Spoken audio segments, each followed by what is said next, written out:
नमस्कार, अपना एमपी देख रहे हैं आप। मैं हूं आपके साथ प्रशांत कटारे और बुलेटिन की शुरुआत अहम खबर के साथ।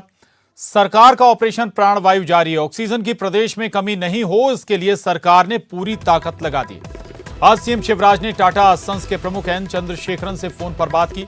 टाटा ग्रुप एमपी को ऑक्सीजन कंसंट्रेटर देगा, साथ ही प्लांट लगाने में भी मदद करेगा। इस बीच ऑक्सीजन एक्सप्रेस भी आज बोकारो से एमपी आएगी।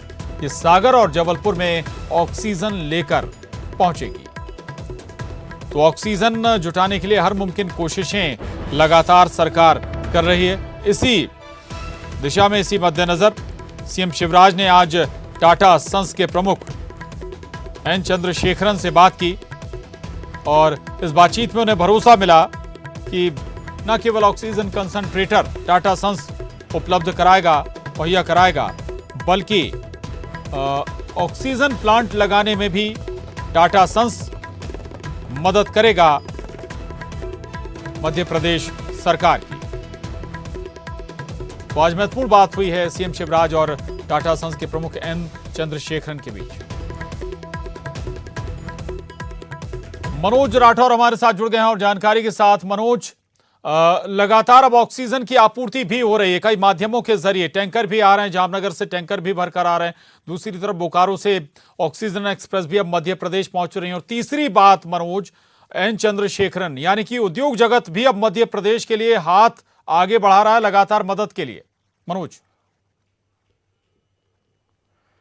जी बिल्कुल प्रशांत, आज 2 से 3 बजे के बीच में जबलपुर जो है वो ऑक्सीजन एक्सप्रेस पहुंचेगी और 2 जो टैंकर हैं ऑक्सीजन के वो जबलपुर को मिलने वाले। इसके अलावा कटनी सागर को भी ऑक्सीजन की सप्लाई की जाएगी। तो ऐसे में लगातार ऑक्सीजन एक्सप्रेस सेंट्रल गवर्नमेंट की मदद से लगातार मध्य प्रदेश को ऑक्सीजन की सप्लाई रोजाना या 1-2 दिन छोड़ के लगातार की जा रही है। लेकिन इसके अलावा भी सरकार लगातार कोशिश कर रही है, तमाम उद्योगपतियों से बात कर रही है। टाटा एंड सन्स के प्रमुख से भी आज खुद सीएम शिवराज सिंह चौहान ने बातचीत की और जो कंसंट्रेटर है जो ऑक्सीजन के लिहाज से काफी महत्वपूर्ण कोविड केयर सेंटर के लिए उनको उनकी पूर्ति करने के लिए भी टाटा सन्स के प्रमुख ने कहा है, आश्वासन दिया है। उन्होंने कहा है कि ऑक्सीजन जो प्लांट मध्य प्रदेश में लगाए जाएंगे उसमें भी टाटा सन्स जो है वो मदद करेगा और ऑक्सीजन प्लांट लगाने में जो भी मदद होगी वो टाटा सन्स के द्वारा की जाएगी। तो हर जगह से अब मदद जो है मध्य प्रदेश को मिलने लगी, क्योंकि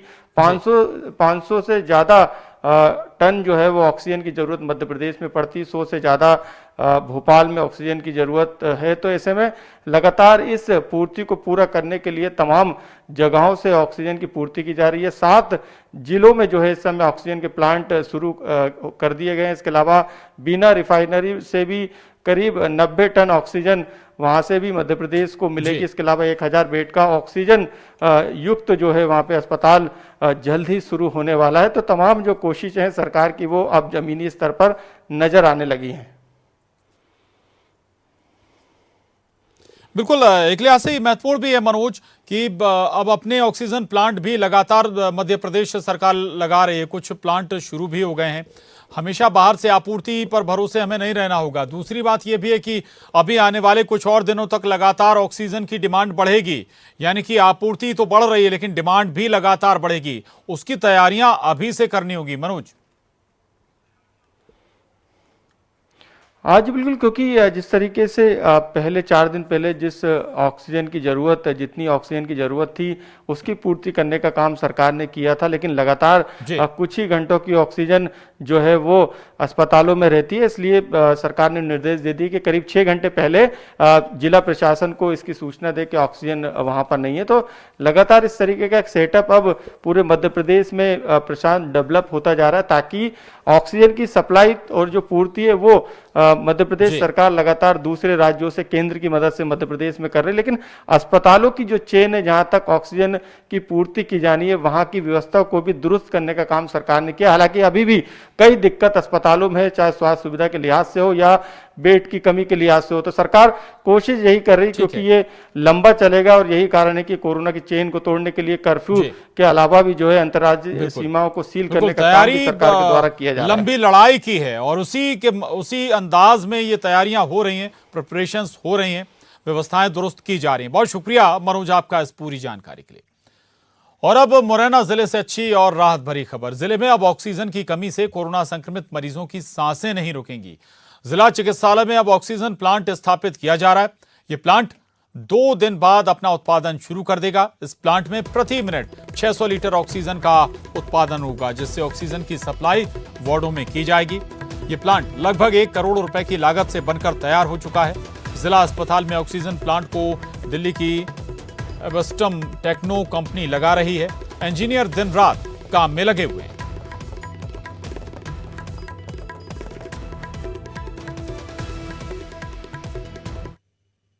मिनट का है और ये परसों तक अपना चालू हो जाएगा और इसके बाद इसका सैंपल चालू होने के बाद सैंपल जाएगा गुड़गांव, तो 3 से 4 दिन में वो आ जाता है। उसके आने के बाद ये अपना कंप्लीट हो जाएगा। कितनी गैस ये इसमें 600 लीटर पर मिनट का ऑक्सीजन जनरेट करेगा, 600 लीटर पर सीएम मिनट के शिवराज हिसाब सिंह से। चौहान आज स्ट्रीट वेंडर्स को बड़ी सौगात देंगे। सीएम 6,10,000 स्ट्रीट वेंडर्स के खाते में 61 करोड़ ट्रांसफर करेंगे। दोपहर 3 बजे एक कार्यक्रम के दौरान ये राशि ट्रांसफर की जाएगी। शहरी स्ट्रीट वेंडर्स के खाते में 1,000 रुपए की सहायता राशि दी जाएगी। साथ ही कोरोना की वजह से सरकार ने शहरी स्ट्रीट वेंडर्स की मदद का फैसला लिया है।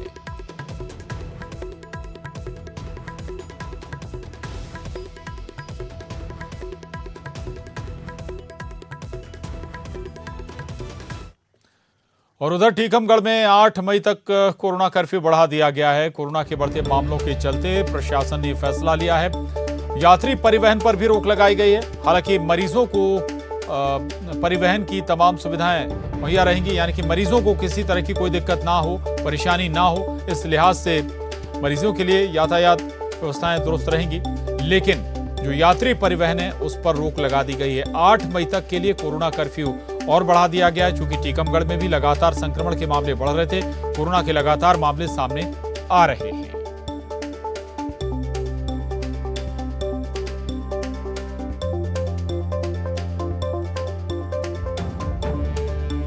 उधर गृह मंत्री नरोत्तम मिश्रा ने एक बार प्रदेश के पूर्व सीएम कमलनाथ को कोसते हुए कहा कि सीएम रहते कमलनाथ सारे बैंकों को डिफॉल्टर कर चले गए। अब वही कमलनाथ ऑक्सीजन बैंक बनवाने की बात कह रहे हैं। गृह मंत्री ने पूछा कि जो सलाह वो यहां दे रहे हैं वही नेक सलाह वो राजस्थान और महाराष्ट्र सरकार को क्यों नहीं देते, वहां ऑक्सीजन बैंक क्यों नहीं बनाते। दिग्विजय सिंह पर तंज कसते हुए नरोत्तम ने कहा कि उनको तो आरएसएस फोबिया हो गया है। कमलनाथ जी ऑक्सीजन का और उसका बैंक तो आप क्या बनाते इंजेक्शन का। 2 लाख का 10 दिन में कर्जा माफ करने के चक्कर में सारी बैंकों को डिफॉल्टर कर गए। जो चलती बैंकें थी उन्हें बंद कर गई। आप देखो, आपने ठीक है यहाँ नहीं बनवाए, पर आपका मुख्यमंत्री छत्तीसगढ़ में तो था, वहाँ क्यों नहीं बनवाई? राजस्थान में तो था, वहाँ क्यों नहीं बनवाई? महाराष्ट्र में तो था, वहाँ क्यों नहीं बैंक बनवाई? अरे ऐसी बातें। 2 बीमारियों से लड़ रहे हैं इस वक्त हम लोग। एक तो कोरोना से लड़ रहे हैं, इन आलोचनाओं से लड़ रहे हैं। दिग्विजय सिंह जी को क्या आरएसएस का फोबिया हो गया है।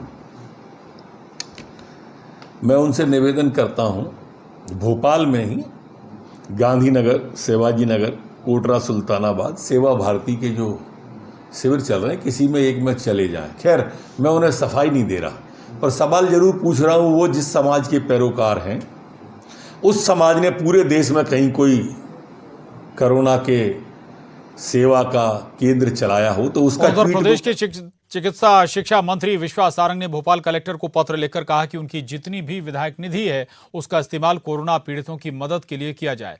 ऑक्सीजन प्लांट लगाने को लेकर चिकित्सा शिक्षा मंत्री ने कहा कि एक नई नीति बनाई गई है। जो भी लोग ऑक्सीजन प्लांट निजी तौर पर लगाएंगे उनको 50% की रियायत सरकार की ओर से मिलेगी।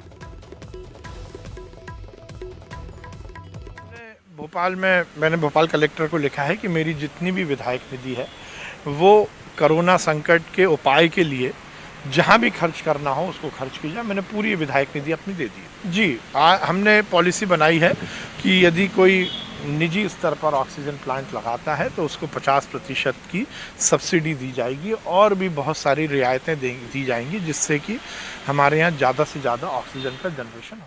और खबर जबलपुर से, कोरोना को प्राथमिक स्तर पर ही रोकने के लिए अब विधानसभा और डिस्ट्रिक्ट क्राइसिस मैनेजमेंट कमेटी को डिसेंट्रलाइज किया जाएगा। ये कहना है प्रदेश के सहकारिता एवं लोक सेवा प्रबंधन मंत्री अरविंद सिंह भदौरिया का। कोरोना की स्थिति की समीक्षा करने शहर पहुंचे अरविंद भदौरिया सुबह जबलपुर शहर के जनप्रतिनिधियों से मिले और कोरोना संकट को लेकर उनके सुझावों को समझा। जैसे हमारी डिस्ट्रिक्ट की क्राइसिस मैनेजमेंट कमेटी है, उसी प्रकार से हम विधानसभाओं की भी क्राइसिस मैनेजमेंट कमेटी एक छोटी टोली बना रहे हैं, जिसमें हमारा विधायक मॉनिटरिंग करेंगे, एसडीएम रहेंगे, ब्लॉक मेडिकल ऑफिसर जो होता है बीएमओ वो रहेंगे, सीओ जो जनपद के होते हैं वो रहेंगे, नगर पालिकाओं के जो हमारे सीएमओ जो होते हैं नगर पंचायत के वो रहेंगे, तो महिला बाल विकास के जो ब्लॉक के अधिकारी है वो रहेंगे, और पुलिस के डीएसपी, ऐसे करके एक 6-7 लोगों की टोली बना। और एमपी में कोरोना ड्यूटी में लगे 726 शिक्षकों की अभी तक मौत हो चुकी है और अब तक करीब 2845 शिक्षक संक्रमित भी हो चुके हैं। 2 महीने में ड्यूटी के दौरान ये संक्रमित हुए हैं। शिक्षकों को सरकार ने अभी तक कोरोना वॉरियर नहीं माना है। कोरोना योद्धा कल्याण योजना में भी इन्हें शामिल नहीं किया है। कोरोना ड्यूटी के बाद फ्रंटलाइन वर्कर में शामिल नहीं है शिक्षक। शिक्षकों को ना ही इलाज में सरकारी मदद और ना ही मुआवजा मिल रहा है। टीचर्स की check post, covid ward, corona control room, vaccination में इनकी ड्यूटी लगी हुई है। अध्यापक संगठनों ने कोरोना योद्धा का दर्जा देने की मांग की है।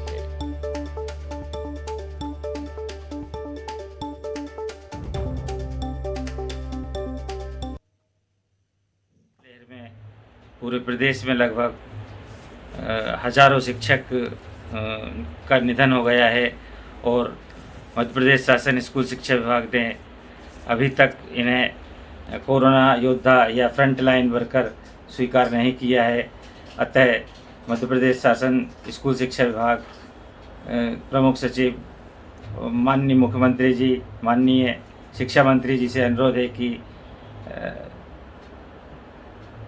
शिक्षकों को जो कोरोना ड्यूटी करते हुए जो निधन हुआ है उनके परिवार को आर्थिक सहायता 50 लाख रुपए की राशि दी जाए एवं आश्रित परिवार के एक सदस्य को अनुकंपा नियुक्ति प्रदान और मध्य प्रदेश स्वास्थ्य विभाग और यूनिसेफ के सहयोग से मध्य प्रदेश पर्यटन निगम होटल लेक व्यू के परिसर में ड्राइव इन सिनेमा में कोविड के संक्रमण से बचाव के लिए ड्राइव इन वैक्सीनेशन प्रारंभ करने जा रहा है। ये जानकारी निगम के प्रबंध संचालक एस विश्वनाथन ने देते हुए बताया कि शायद देश में ये अपनी तरह का पहला इस प्रकार का अनूठा अभियान होगा जिसमें लोग घरों से अपनी कारों में बैठकर यहां पहुंचेंगे और वैक्सीन लगवा सकेंगे।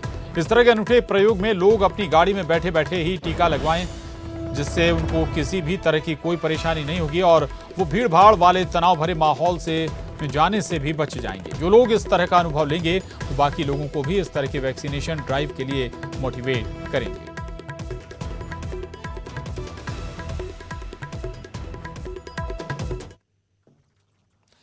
और यहां रुक रहे हैं एक छोटे से ब्रेक के लिए, फौरन लौटेंगे।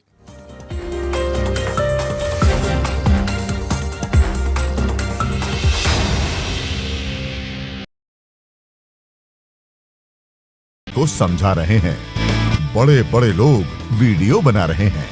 आप गाना जानते हैं तो गाइए या फिर अपना हुनर दिखाइए, वीडियो बनाइए और हम तक पहुंचाइए और घर बैठे बनिए स्टार।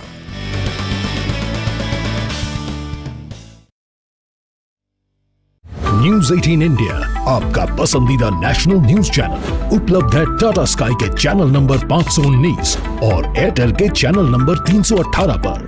कोरोना की हर खबर देखते रहिए न्यूज 18 इंडिया पर। नेताओं के वादों का हिसाब तो रखना होगा। दावे कितने हुए पूरे, उनको भी परखना होगा। पूछेंगे सवाल तमाम मुद्दों पर और जवाब तो देना होगा। सिर्फ न्यूज 18 मध्य प्रदेश छत्तीसगढ़ पर।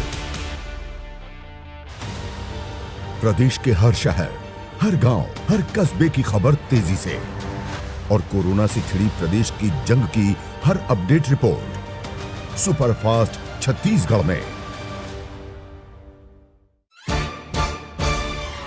सवाल सारे, मुद्दे तमाम, माइक पर सरे आम होकर ऑटो पे सवार। अब पूछेंगे हम आपके क्षेत्र के हर मसले का जवाब मिलेगा बिल्कुल नए अंदाज में जब आएंगी ऑटो वाली रिपोर्टर।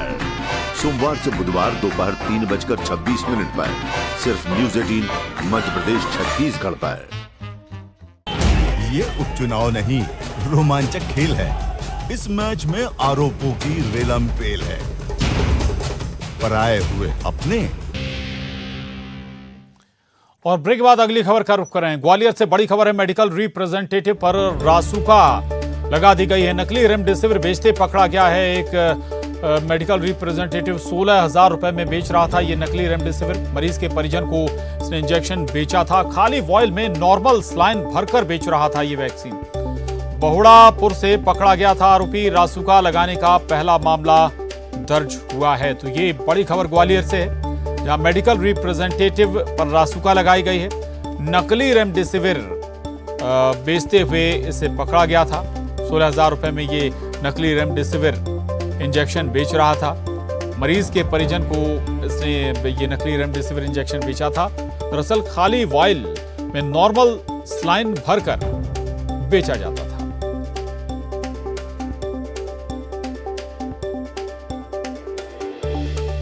और ग्वालियर से बड़ी खबर है, रेमडेसिविर इंजेक्शन की कालाबाजारी। निजी अस्पताल का संचालक पकड़ा गया है। मैक्स केयर का संचालक गिरफ्तार कर लिया गया है। क्राइम ब्रांच ने रवि रजक को गिरफ्तार किया। मेडिकल स्टोर संचालक भी पकड़ा गया है। क्राइम ब्रांच टीम ने स्टिंकर से धर दबोचा। 3 लोगों को 2 रेमडेसिविर इंजेक्शन 3 लोगों से बरामद किए गए हैं। तो ये बड़ी खबर है ग्वालियर से। रेमडेसिविर इंजेक्शन की कालाबाजारी जमकर यहां पर हो रही थी। निजी अस्पताल का एक संचालक भी धर दबोचा गया है। मैक्स केयर का संचालक जिसे गिरफ्तार किया गया है, क्राइम ब्रांच ने इसे धर दबोचा। रवि रजक इसका नाम बताया जा रहा है। मेडिकल स्टोर संचालक भी इस पूरी कालाबाजारी में संलिप्त था। क्राइम ब्रांच टीम ने स्टिंकर इन दोनों को धर दबोचा और 3 लोगों को 2 रेमडेसिविर इंजेक्शन 3 लोगों से बरामद किए गए हैं।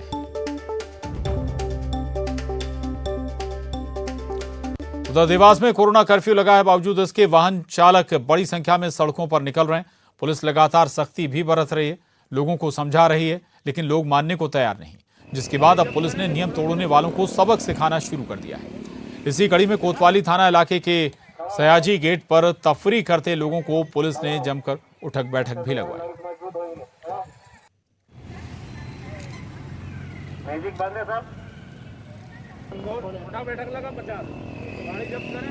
ये तस्वीरें देवास से सामने आई हैं। दरअसल कोरोना कर्फ्यू में भी लोग मान नहीं रहे हैं। बेवजह बगैर आवश्यकता के, बगैर जरूरत के ही लोग घरों से बाहर निकल रहे हैं। ऐसे में अब पुलिस को सख्ती भी करनी पड़ रही है। तस्वीरें आपके टीवी स्क्रीन पर हैं।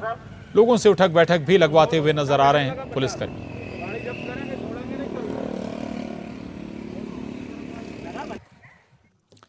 इधर इंदौर के नवलखा चौराहे पर शॉर्ट सर्किट से 3 दुकानों में आग लग गई। आग लगने से दुकान के भीतर सो रही 60 साल की बुजुर्ग महिला की जलने से मौत हो गई। बुजुर्ग महिला मजदूरी का काम करती थी। फायर ब्रिगेड की टीम ने आग पर काबू पा लिया।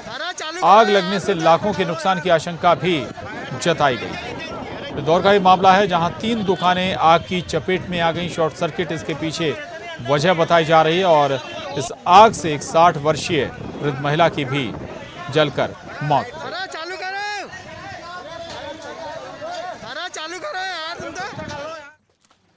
उधर बुरहानपुर रेत लेकर जा रही ट्रैक्टर ट्रॉली शौचालय के लिए बनाए गए गड्ढे में पलट गई। हादसे में ट्रॉली में सवार एक मजदूर गड्ढे और ट्रॉली के बीच में फंस गया। घंटे भर की कड़ी मशक्कत के बाद स्थानीय लोगों की मदद से मजदूर को सकुशल निकाल लिया गया।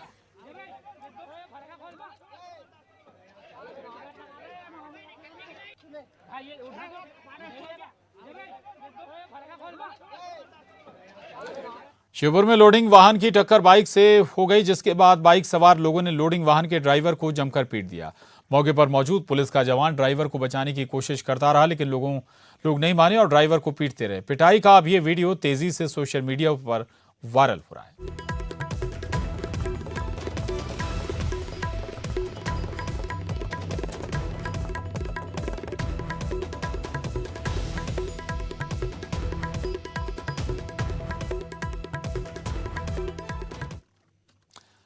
दमोह से बड़ी खबर है, शराब तस्करी करते एक आरक्षक को धर दबोचा गया। आरक्षक की गाड़ी से अवैध शराब जब्त की गई। आबकारी एक्ट के तहत अब मामला दर्ज कर लिया गया है। पटेरा पुलिस ने इसकी गिरफ्तारी की है। पटेरा इलाके में बताया जा रहा है कि ये लगातार काफी समय से अवैध शराब सप्लाई कर रहा था। दमोह पुलिस लाइन में ये आरक्षक तैनात था, पर अब जाकर इसकी हकीकत सामने आई है। इसके बाद पुलिस ने इसे गिरफ्त में ले लिया है।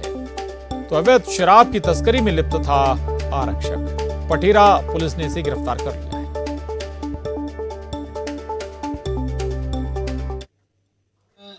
जो इनकी निजी गाड़ी है उसके द्वारा पूरे क्षेत्र में सप्लाई करी जा रही थी। कई बार सूचना मिली, जगह जगह सूचना मिलती थी कि अजय पुलिस द्वारा शराब बेची जा रही है। और इनका जो अड्डा है शराब का, वो महाकाल ढाबा इनकी पत्नी के नाम से है, कुम्हारी में। और प्रदेश के ऊर्जा मंत्री देर रात एक बार फिर ग्वालियर के जय आरोग्य कोविड अस्पताल पहुंचे और पीपीई किट में मरीजों का हाल चाल लिया। मंत्री जी को कोविड वार्ड में देखकर जहां मरीजों को काफी सांत्वना मिली, वहीं मरीजों ने भी ऊर्जा मंत्री प्रद्युम्न सिंह तोमर को अपनी तकलीफों से रूबरू कराया। ऊर्जा मंत्री ने मरीजों से बातचीत के दौरान उनके जल्द स्वस्थ होने की कामना की। मंत्री ने मरीजों से और उनके परिजनों से हाथ जोड़कर अपील की और कहा कि वो मास्क लगाना नहीं भूलें, खुद भी मास्क लगाएं और दूसरों को भी 2 गज की दूरी बनाए रखने की गुजारिश करें, तभी हम इस बीमारी को खत्म करने में कामयाब हो पाएंगे।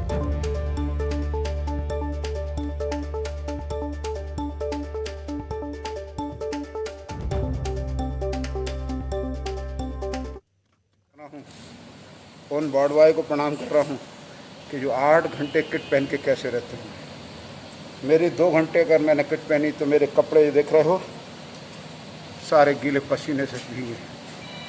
प्रणाम कर रहा हूँ। और अंदर मरीज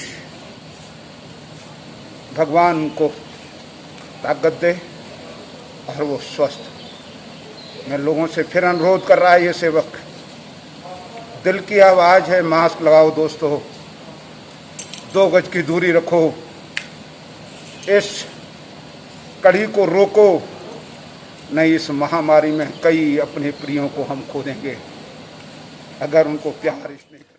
भोपाल में मंत्री विश्वास सारंग ने बीमा अस्पताल में बने कोविड सेंटर का निरीक्षण किया। मंत्री सारंग ने कहा कि स्वास्थ्य सुविधाएं बढ़ाना हमारा लक्ष्य है, लिहाजा इसीलिए ईएसआई भोपाल अस्पताल को अब कोविड डेडिकेटेड सेंटर बनाया गया है।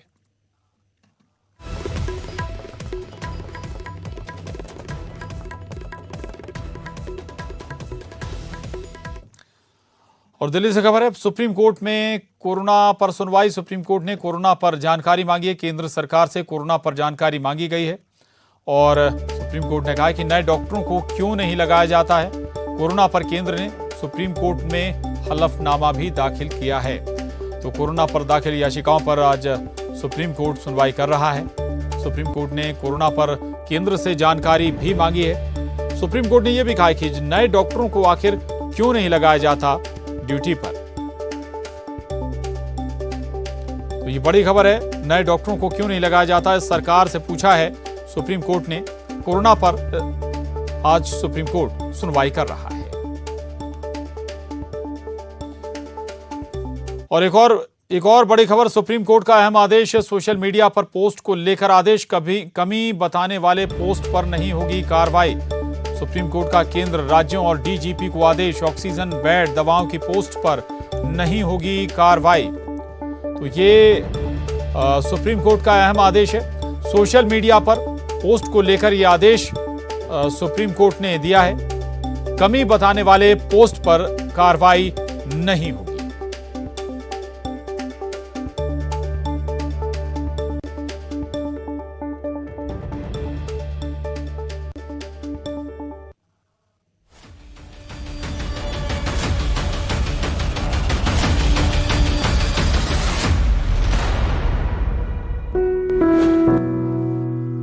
कोविड-19 महामारी ने परस्पर निर्भरता की भावना को सुदृढ़ किया है, जिससे पूरा देश इस विपत्ति में एकजुट होकर मुकाबला कर रहा है। वैक्सीनेशन के ऐलान के बाद जरूरत है कि हम सभी अपना सर्वश्रेष्ठ योगदान दें, जिससे हम एक साथ मिलकर वायरस को हराने की तरफ कदम बढ़ा सकें। नेटवर्क 18 इस मुहिम में हर कदम पर आपके साथ होगा। जब तक सभी सुरक्षित नहीं होते तब तक कोई सुरक्षित नहीं होगा। इसी सोच के आधार पर हमारे कैंपेन संजीवनी का लक्ष्य ये सुनिश्चित करना है कि वैक्सीन पाना सभी भारतीयों का अधिकार है।